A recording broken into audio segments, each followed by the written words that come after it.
All right, hey everyone. Today we are talking about crawling. So, crawling is a weight transferring from your hands and feet, and depending on which direction you're going to go, you're going to transfer the weight one direction or another. But crawling is using the same principles as running, where you're really trying to keep the center of mass moving over a contact point on the surface.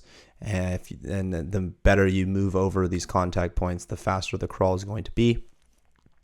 Generally, we use crawling to help develop the student ability to push through their arms to prepare them for rolling or inversion, handstands, cartwheels. And so that's usually what the crawling is for, but there's more to it than that. So let's get into it. So crawling concepts, you have center of mass positioning, and that's really just understanding where is the balancing coming from, where's the weight actually, is it on the feet, is it on the hands, how is it moving and feeling. Before you even get to crawling and moving, you could just be holding the position, rocking back and forth so they can feel their center of mass actually move. The weight transferring aspect is just understanding where is the center of mass and how am I transferring it from one side of the body to the other. And that's going to be shown later in the three different types of movements. Directional crawling is either vertical or horizontal. So vertical crawling, it's a way to think of it, it would be like vaulting essentially. Tuck on, straddle on, pike on. It's kind of more of a vertical crawl, even though you're getting a jump in it. Same kind of concept of how the weight transfers. Horizontal would be maybe crawling across the floor or the beams. Based on the distance that the hands and feet are placed, or basically the distance that the center of mass has to move, is going to determine if it's easy, medium, or difficult. So doing some form of tuck crawling, your distance of moving the center of mass is not very far in the weight transferring process, so that it's going to be a lot easier versus if you're doing inchworms or stoop crawls where you walk your hands all the way out to a super plank position and then walk your feet all the way back in. It's going to be more difficult because the center of mass is traveling more distance. So there's three types of movements to understand, and crawling is a good way to build the coordination of these three types of movements. So you got bilateral, and what that means is you're using both your legs or both your arms moving together. So this is really more what you'd see with a donkey kick kind of action, which has more of a flight phase in it. But the idea of you're bringing both feet in together at the same time, or then maybe moving both hands out at the same time. Generally, we do not move the hands simultaneously. We walk the hands, but just so you understand, bilateral is both at the same time, being both legs or both arms. Contralateral, or cross-lateral is opposites. So you're using the left arm and the right leg, and they are moving together. This is probably how maybe like a chameleon moves on a tree branch, or you'll see in a lot of animals how they run. So it's opposite sides moving together. And this type of crawling has actually been proven to help kids read because the eye has to track the hand movement, and that eye tracking the hand movement actually helps children learn how to read. So cross-lateral, this is a movement of opposite arm and leg essentially. Then you have ipsilateral, and this is the same side moving together. So it's the right side or the left side, and it's moving simultaneously. We don't usually do a lot of ipsilateral crawls, but these are good variations to put in. So essentially you just have to change the shape. So we'll go here, like for instance, this is a tuck position, but you could do it in a pike or you could do it in a straddle, right? This you could easily do in a pike or straddle as well. You just straighten the leg, and then it just kind of has this wobble kind of walk to it. But it's good to get the opposites working. Or this you could do in a straddle or a pike as well, and then you just again have this wobble kind of going, but they're now learning how to move the same sides.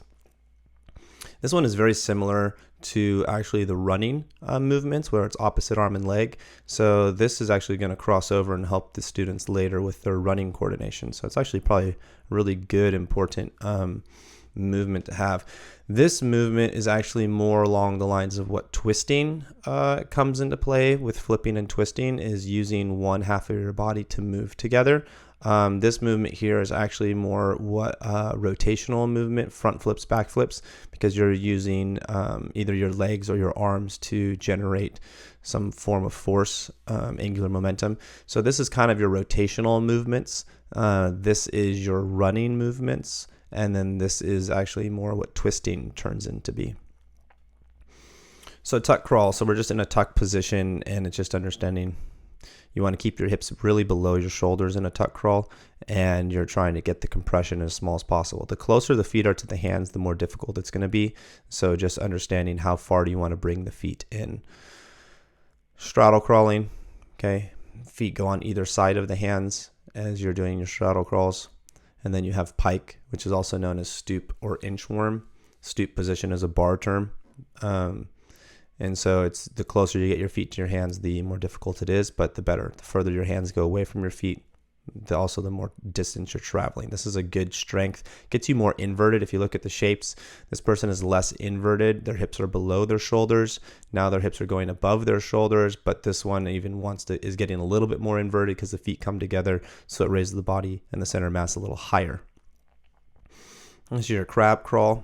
Okay, so the goal on this is to get the hips lifted as high as possible and opening up the chest and shoulders and head so that they're actually getting the posterior chain activated. So you're looking for the hip sag. You don't want the hips to be sagging. And then the finger placement is important to make sure that the hands are turned around. This actually helps the wrists and the pain that's going to be happening from being on the wrist that way. Bridge crawl, look at the evenness of the bridge. You're not trying to point load, so while you're doing bridge crawls, you're not trying to overbend in one area or the other. Generally, bridge crawling and crab crawling are going to be contralateral movements where you're going to be moving opposite legs and arms. You're not going to be doing bilateral where you're moving the same arms to get both arms together, both legs. You probably could do ipsilateral where you're moving the same arm and same leg, but you don't usually see that. It's usually opposites, and this is opposites usually as well. Although you will sometimes see kids jump both feet in together and then walk the hands out and then jump both feet in and then walk the hands out. So you can kind of put similarities. You should probably always walk the hands in a bridge crawl, never hop the hands out. That's going to put a lot of force on the body in a way that you don't need.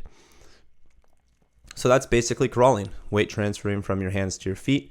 And you can do this in your warm-ups. You can do this on floor. You can put it on beam. But other than that, it's pretty basic and straightforward. These shapes and movements will build and actually help students build confidence in their ability to move their center of mass and put max effort in their higher level tumbling skills. So it's really important to actually get good at crawling. It's a good way to test if somebody's ready to move on to the inversions or the rolling. And so there you have it. Crawling, weight transferring on hands and feet.